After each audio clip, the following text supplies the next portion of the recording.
क्या एकनाथ शिंदे अपनी जीत छोड़ देंगे? क्या देवेंद्र फडणवीस बनेंगे महाराष्ट्र के नए सीएम? क्या होगा अजित पवार का स्टैंड? नमस्कार। आज बात करेंगे महाराष्ट्र की राजनीति के ऊपर। पिछले हफ्ते महाराष्ट्र के इलेक्शन हुए, रिजल्ट भी सामने आए और जिस तरह के रिजल्ट सामने आए थे, ऐसा लग रहा था कि महाराष्ट्र में एक स्ट्रांग सरकार बनेगी जो अगले 5 सालों में महाराष्ट्र में एक अच्छा काम करेगी। जिस तरीके के रिजल्ट आए थे, ऐसा लग रहा था कि महाराष्ट्र के अगले सीएम बनेंगे देवेंद्र फडणवीस। और अभी जो सीएम थे महाराष्ट्र के एकनाथ शिंदे, उन्होंने क्लियरली कहा था कि हम उन्हीं को सपोर्ट करेंगे जिनका नाम मोदी जी और अमित शाह देंगे। अजित पवार का जो स्टैंड था वो बहुत ही ज्यादा क्लियर था। उन्होंने कहा कि मैं निगोशिएशन के स्टेट में ही नहीं हूं, तो हम कुछ भी निगोशिएट नहीं करेंगे, हम सीधा सीधा बीजेपी का साथ देंगे। लेकिन सडनली एकनाथ शिंदे के जो एम्बिशन है वो दिखने लगे। वो जब बीजेपी के सुप्रीम लीडर से मिले तो वो ज्यादा खुश नजर नहीं आए। अचानक मीटिंग छोड़कर अपने गांव चले गए। 2-3 दिन पहले शरद पवार के जो एक लीडर है जितेंद्र आव्हाड, वो उनसे मिलने चले गए। तो क्या यहां पर एक और जो है वो आगाड़ी बनने जा रही है? क्या हमें यहाँ कुछ नया देखने को मिल सकता है? देखिए, जिस तरह के हालात अभी है, 99.99% जो है वो बीजेपी की सरकार बनेगी with support of Eknath Shinde and Ajit Pawar. अगर एकनाथ शिंदे जो है वो वहां से हट भी जाते हैं तो भी बीजेपी के पास अजित पवार का समर्थन रहेगा और 132 और 41 सीटें मिलाकर वो 145 का जो आंकड़ा है वो क्रॉस कर जाएंगे। तो फिलहाल के लिए तो बीजेपी के लिए कोई प्रॉब्लम की सिचुएशन तो है नहीं। लेकिन अभी तक भारतीय जनता पार्टी ने कोई भी ऑफिशियल नाम अनाउंस नहीं किया है सीएम पद के लिए। हालांकि ये सब जानते हैं कि बीजेपी की तरफ से अगले सीएम जो होंगे वो देवेंद्र फडणवीस ही होंगे। लेकिन बीजेपी का जो नेचर रहा है, जिस तरह से बीजेपी सरप्राइजेस देती है, हो सकता है कोई और नाम निकल के सामने आए। कुछ दिनों पहले एक रूमर आए थे कि जो अभी यूनियन एविएशन मिनिस्टर है मुरलीधर मोहोळ, वो सीएम बन सकते हैं। ठीक है, अभी इस रूमर को हम बाजू में रखते हैं। लेकिन फिलहाल जो सिचुएशन है, देवेंद्र फडणवीस का सीएम बना तय है। हालांकि बीजेपी ने अनाउंस कर दिया है कि 5 दिसंबर को महाराष्ट्र के जो नए सीएम होंगे वो अपनी शपथ ग्रहण करेंगे और उसके लिए प्राइम मिनिस्टर खुद उपस्थित रहेंगे। इसका मतलब बीजेपी के पास अभी एक प्लान है, लेकिन उन्होंने अभी तक कोई नाम अनाउंस नहीं किया। पिछले कुछ वीडियो में हमने देखा था कि महाराष्ट्र जो है वो इस देश के लिए बहुत ही इंपॉर्टेंट स्टेट है फाइनेंशियली।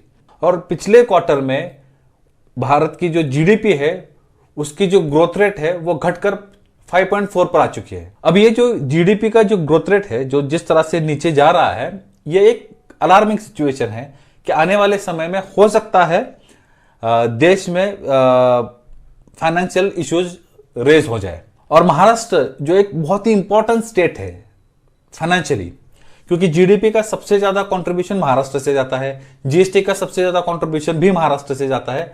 तो यहां पर एक स्टेबल गवर्नमेंट होना बहुत जरूरी है। और मुझे पर्सनली लगता है कि आज की तारीख में अगर महाराष्ट्र में कोई एक ऐसा नेता है जो इस स्टेट को संभाल सकता है, वो है देवेंद्र फडणवीस। उसके अलावा मुझे नहीं लगता किसी लीडर में ऐसी क्वालिटी है जो इस बड़े स्टेट को हैंडल कर सके। हालांकि होने को कुछ भी हो सकता है, कोई नया चेहरा भी आ सकता है, वो अच्छा काम कर भी सकता है।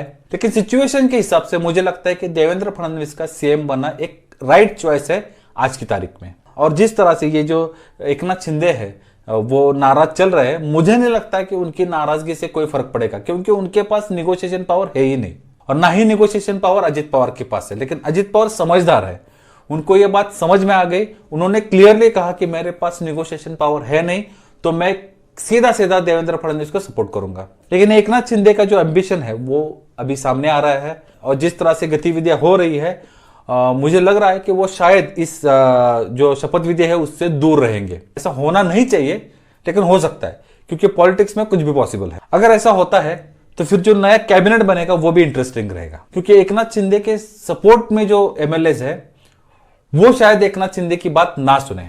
अभी फिलहाल वो सपोर्ट कर रहे हैं एकनाथ शिंदे को कि आप सीएम बनो, लेकिन अगर वो सीएम नहीं बनते तो वो जो सपोर्टर है वो उनको सपोर्ट नहीं करेंगे और वो सीधा सीधा चले जाएंगे देवेंद्र फडणवीस के पास और वहां जाकर वो पोर्टफोलियो की मांग करेंगे। तो एकनाथ शिंदे की जो सिचुएशन है वो बहुत पतली है, उनके हाथ में अभी कुछ नहीं है। तो मेरा ये एडवाइस रहेगा एकनाथ शिंदे और उनके सपोर्टर के लिए कि फिलहाल आप देवेंद्र फडणवीस का समर्थन दीजिए, उनको सीएम बनाइए और जो भी आपको मिल रहा है वो अपने पास रखिए और अपना जो पक्ष है उसको बढ़ाइए, क्योंकि आपके पास अभी सिर्फ 57 एमएलए है और 57 एमएलए लेकर आप कुछ नहीं कर पाओगे, क्योंकि आपके पास निगोशिएशन पावर है ही नहीं। तो थोड़ी अगर पॉलिटिकल मैच्योरिटी आप यहां पर दिखाएंगे तो हो सकता है कि आने वाले समय में आप अपनी पार्टी को बढ़ा सके, वरना ये जो 57 एमएलए है ये आंकड़ा भी अगले इलेक्शन में कम हो जाएगा। आपने क्लियरली कहा था 2.5 साल पहले कि आप एक सोच के साथ जो है वो बीजेपी के साथ जा रहे हैं, आपने उद्धव ठाकरे को छोड़ दिया। आपके पास एक सोच है, लेकिन वो सोच फिलहाल नहीं दिख रही है।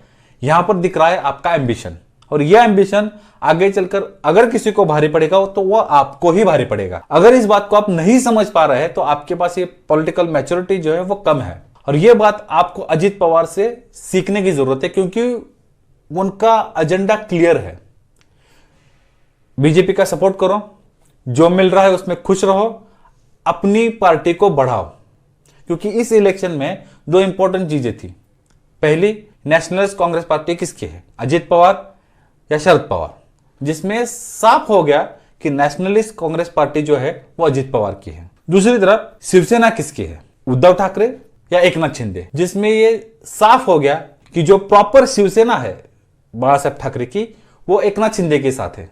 तो अगर आपको जनता ने इतना सपोर्ट किया है तो आपको भी एक स्टेप पीछे आना पड़ेगा। जनता के बीच आपका जो ये परसेप्शन बना है उसको और स्ट्रांग करना पड़ेगा, अपने संगठन को बढ़ाना पड़ेगा। आपका जो 57 एमएलए का आंकड़ा है उसे आपको खींच कर ले जाना पड़ेगा 100 के आसपास। अपने आप को निगोशिएशन पावर्स में लाना पड़ेगा, तभी जाकर आपकी पार्टी को आपका एक अच्छा फ्यूचर मिलेगा। वरना जिस तरह से बीजेपी का आज भारत में और महाराष्ट्र में होल्ड है, मुझे नहीं लगता कि वो आपको आगे बढ़ने देंगे अगर आप उनके क्रॉस में जाएंगे। तो इतनी सी पॉलिटिकल मैच्योरिटी अगर आपके पास नहीं है तो ये बहुत ही खराब डिसीजन मैं कहूंगा एकनाथ शिंदे का। खैर, जो होगा वो देखा जाएगा। 5 तारीख बहुत दूर नहीं है, 2-3 दिन में पता चल जाएगा कि महाराष्ट्र का जो अगला सीएम है वो कौन बनेगा। हो सकता है कि वो देवेंद्र फडणवीस बने, जिसके चांसेस बहुत ज्यादा है। हो सकता है कि बीजेपी एक कदम पीछे आए और एकनाथ शिंदे को फिर से सीएम बना दे, जो कि मुझे नहीं लगता कि होगा, क्योंकि उन्होंने क्लियरली उनको थैंक्स गिविंग लेटर दे दिया था पिछले हफ्ते।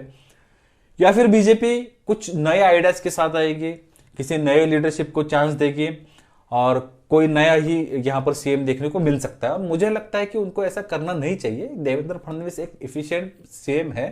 अपने 5 सालों में उन्होंने महाराष्ट्र में बहुत अच्छा काम किया था, तो उनको मौका मिलना चाहिए। जिस तरह से उन्होंने पिछले कुछ सालों में महाराष्ट्र में काम किया है, बीजेपी को बढ़ाने में काम किया है, जिस तरह से उनका होल्ड है एडमिनिस्ट्रेशन के ऊपर, उनसे बेहतर जो है वो मुझे अभी कैंडिडेट नहीं दिख रहा है सीएम पद के लिए।